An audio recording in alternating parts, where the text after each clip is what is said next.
नमस्कार, स्वागत है आप सभी का मेरे साथ न्यूज़ रूम पोस्ट पर। मैं हूं प्रशांत भारद्वाज और हमारे साथ जुड़ चुकी हैं एंटरटेनमेंट को कवर करने के लिए हमारी वरिष्ठ पत्रकार जो हैं अनुपमा जी। वो हमारे साथ इस वक्त मुंबई से जुड़ चुकी हैं। तो एक तरफ कॉफी विद करण की चर्चा है, लेकिन जो दूसरा सबसे ज्यादा मुद्दा इस वक्त सुर्खियों में बना हुआ है, शाहरुख खान की फिल्म डंकी का टीजर जो है वो रिलीज हुआ। शाहरुख खान ने अपने जन्मदिन पर 2 नवंबर को इस टीज़र को ट्वीट भी किया था और उन्होंने अपने फैंस के साथ इसे शेयर भी किया।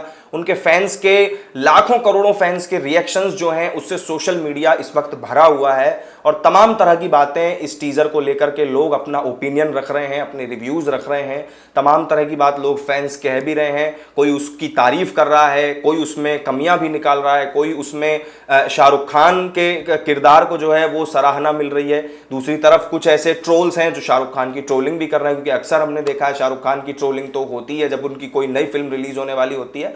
तो बहुत सारे इफ्स एंड बट्स हैं, लेकिन अनुपमा जी हमारे साथ हैं जो एंटरटेनमेंट को कवर करती हैं, सीनियर जर्नलिस्ट हैं। उनसे हम जानना चाहेंगे कि अनुपमा जी, डंकी का टीजर रिलीज हुआ है, आपने देखा होगा, पूरी उसकी कहानी आपको समझ में आ गई होगी फिल्म की कि क्या किस कहानी पर वो फिल्म आधारित है, शाहरुख खान का उसमें काम किस तरीके से है, वो उसकी झलक भी आपने देखी। तो आपको कैसा लगा, आपका फर्स्ट रिएक्शन उस पर क्या है? मैं जी प्रशांत, मैं उस पर अपना फर्स्ट रिएक्शन तो जरूर दूंगी, लेकिन जो ये हमारा कॉन्वर्सेशन होगा ये डंकी के ट्रेलर का रिव्यू नहीं होगा, क्योंकि इस जी ट्रेलर में एक इस तरह का मुद्दा इस एक तरह का मुद्दा टच किया गया है जो कि बहुत ही बड़ा मुद्दा है, स्पेशली पंजाब के लिए।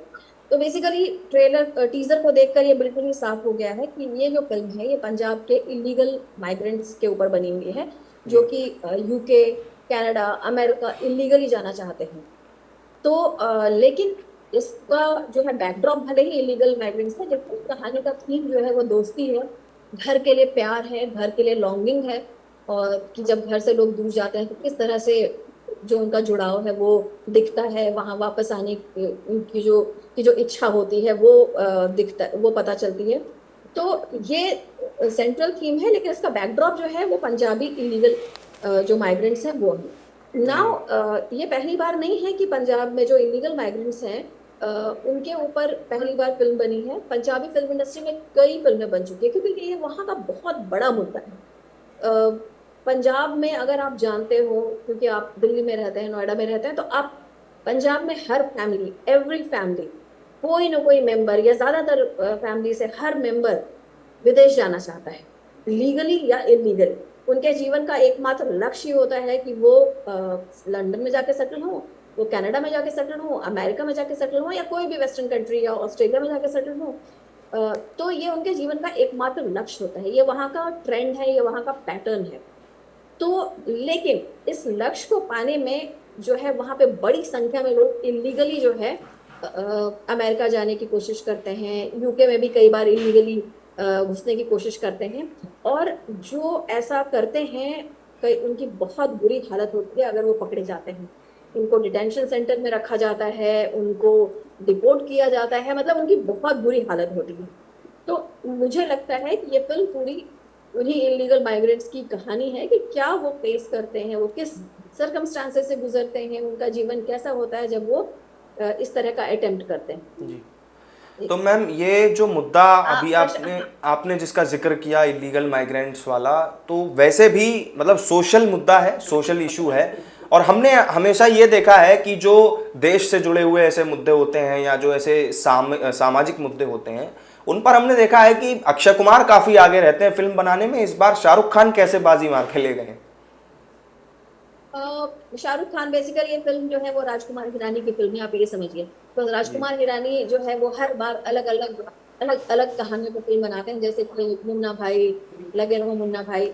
अलग कहानी, मतलब भले ही फिल्म सीक्वल थी लेकिन कहानी अलग थी। दनीना के संजू, मतलब he is one of the directors of Bollywood जो कि ट्राइड एंड टेस्टेड फॉर्मूला पे काम नहीं करते हैं। उनकी फिल्में इसलिए इतनी अच्छी होती हैं। तो ये जो है, ये आप शाहरुख की फिल्म से ज्यादा राजकुमार हिरानी की फिल्म समझिए। शाहरुख भले ही मतलब सुपरस्टार है, उनके फिल्म में है, बट ये कहानी, ये सब्जेक्ट वो राजकुमार हिरानी का ही रहा होगा, जहां तक मैं समझ रही हूँ। जी बट ये जो मुद्दा है, ये राजकुमार हिरानी इस मुद्दे को टच कर रहे हैं, तो वो पंजाब के मुद्दे पर बना रहे हैं। ये एक बहुत ही अलग सी बात है। और वो मेरे ख्याल से वो शायद इसलिए बना रहे हैं क्योंकि कहानी शायद उनको इस तरह की मिली होगी और कहानी ऐसी उनके सामने आई होगी। जी नाउ अगर आप इंटरेस्टेड हैं तो ये एक जो है, ये पंजाब में जो इलीगल इमिग्रेंट्स का मुद्दा है, इलीगल माइग्रेंट्स का मुद्दा है, वो इतना बड़ा मुद्दा क्यों है, ये मैं समझाना चाहूंगी, थोड़ा जी जी एक्सप्लेन करना जी, आप चाहूंगी। बताइए। अ, तो बेसिकली क्या है ना कि पंजाब जो है, इसकी हिस्ट्री जो है वो ब्रिटिश के टाइम से शुरू होती है। जी कि जब पंजाब में ये जो फार्मर्स जो थे, जब ब्रिटिश ने पंजाब को जब ऑक्युपाई किया और वहाँ जो है किसानों के ऊपर इतने बुरा लगान लगाए कि धीरे धीरे धीरे पंजाब के किसान बिल्कुल गरीब होते गए। जी ये 1900 1900 के आसपास की शुरुआत की बात है कि एक छोटा सा ग्रुप पंजाब से कनाडा गया, शिप से, जहाज से। जी और फिर क्योंकि उस समय 1900 ऐसा टाइम था जब कम्युनिकेशन चैनल पूरा डेवलप होने लगा था। तो उन्हें पता चला कि कनाडा में कोई काम है, तो एक ग्रुप वहां पे गया, उन्हें काम मिला, तो एटलीस्ट उससे ये हुआ कि उनकी जो रोजी रोटी है, जो भारत में उनका परिवार था, वो उसके लिए पैसे भेज पाते थे, वो उनका परिवार चल पाता था। फिर उस ग्रुप को दूसरे ग्रुप ने फॉलो किया, तीसरे ग्रुप ने फॉलो किया, यहाँ तक कि हमारे जो पूरी इंडियन इंडिपेंडेंस की हिस्ट्री है, उसमें पंजाबी जो माइग्रेंट्स हैं जो कनाडा और अमेरिका में बसे हुए हैं, उनका बहुत बड़ा रोल है। अगर आपने गदर क्रांति सुनी हो तो जी ये उन्हीं पंजाबी माइग्रेंट्स ने किया था। वो जहाज में भर के जी कनाडा से भारत आए थे, जी जी अमेरिका से कनाडा से सब इकट्ठे होकर भारत आए थे। और यहाँ पे they decided to just finish the British British Raj in India. और सम रीजन ये क्रांति सफल नहीं हो पाई थी because it was not an organised revolution, वो एक ऑर्गेनाइज्ड क्रांति नहीं थी। जी तो ये जो पंजाबी माइग्रेंट्स थे 1914 में, वो कनाडा से इंडिया आए थे ब्रिटिश राज को खत्म करने के लिए। यहाँ पे तो बहुत बड़ा रोल है। तो ये पूरा इतिहास है, ये जो पंजाब से जो माइग्रेट करने का लोगों का है ना, ये 123 साल का इतिहास है। जी और वो इतिहास जो है, एक ग्रुप ने दूसरे ग्रुप को फॉलो किया, फिर चौथे बार, फिर इस तरह से करके एक ट्रेंड बन गया, ये पैटर्न बन गया। ये उनके लिए बहुत ही नॉर्मल चीज है, और इतनी नॉर्मल है कि उसके लिए वो रिस्क लेने से भी नहीं डरेंगे। वो जी 25 लाख 50 लाख दे के वहां जाएंगे, बसेंगे, वो ये करने से भी नहीं चूकते। बट इसके पीछे जो जो कई बार लोग फंस जाते हैं, उनकी क्या हालत होती है, एक जो ट्रेजेडी उनकी लाइफ में होती है, उनका दुख, उनकी एगनी, आई एम श्योर कि राजकुमारी रानी की फिल्म में ये सबको अच्छी तरह से दिखाया जा रहा है।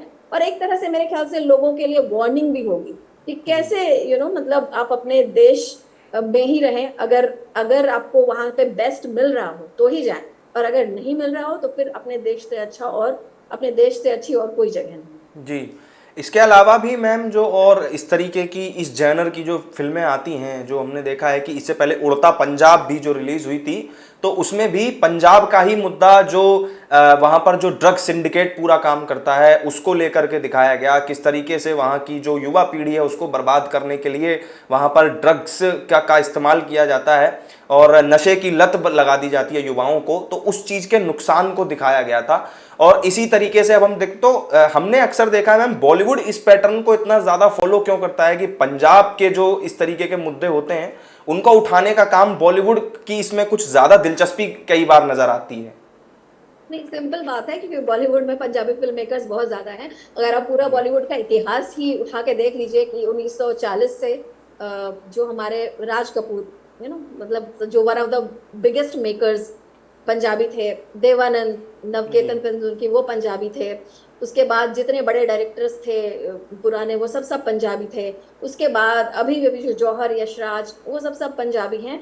तो क्या होता है ना कि अब जब फिल्म बनाते हो तो आप अपने आसपास की कहानियों को ढूंढते हो जिससे आप रिलेट कर पाते हैं। जी तो जैसे कि अगर करण जौहर हैं तो उन्होंने देखा है कि अपने घर में अपने दोस्तों को, अपने फैमिली फ्रेंड्स को पंजाब से बाहर निकलकर विदेश जाते हुए, माइग्रेट करते हुए, तो उनके भी दिमाग में कहीं ना कहीं ये हमेशा से बचपन से रहा होगा कि अच्छा ऐसी ऐसी किसी कहानी पे बना सकते हैं। इसीलिए शायद आपने डीडीएलजे में देखा होगा कि वो मतलब देवर जी माइग्रेंट्स ना, काजोल जी की फैमिली, शाहरुख के सब सब बाहर रहते थे। तो इनफैक्ट उसके बाद फिर कई फिल्में आई जैसे कि परदेस, जी फिर नमस्ते लंदन, उसके जी बाद आप लौट चले। जी तो सब माइग्रेंट्स के ऊपर ही ये फिल्में हैं ना। जी तो जी कहीं ना कहीं जो ये जो डायरेक्टर्स होते हैं या जो मेकर्स होते हैं, वो जिस कहानी से रिलेट करते हैं, जो अपने इर्द गिर्द देखते हैं, जो अपने आसपास देखते हैं, वो कहानी उनके दिमाग में होती है और उसी पे फिल्म बनाते हैं। तो जी इसका बहुत ही ऑब्वियस रीजन है कि this industry is being dominated by Punjabis. So जी you see lot of Punjabi movies, Punjab की कहानियां, पंजाब के हीरो, तो इस यही रीजन है। जी मैम, अब लास्ट में मैं आपसे यही रिएक्शन लास्ट में लेना चाहूँगा कि डंकी का जो टीजर है फाइनली, उसको आप 5 में से कितने स्टार्स देंगी? 5 में से आई थिंक 4 तो मिलेगा, बट डंकी के साथ बहुत बड़ा कंपटीशन जो है वो प्रभास की फिल्म जो सलार है उसकी है, वो आपको पता ही होगी। जी and which he is a big superstar. Prabhas तो बहुत बड़े हैं, मतलब जी अभी के टाइम में ही इज रूलिंग। तो जी जी मुझे उसका भी टीजर बहुत अच्छा लगा है, बहुत ही पसंद है। तो it's going to be a big clash this जी टाइम।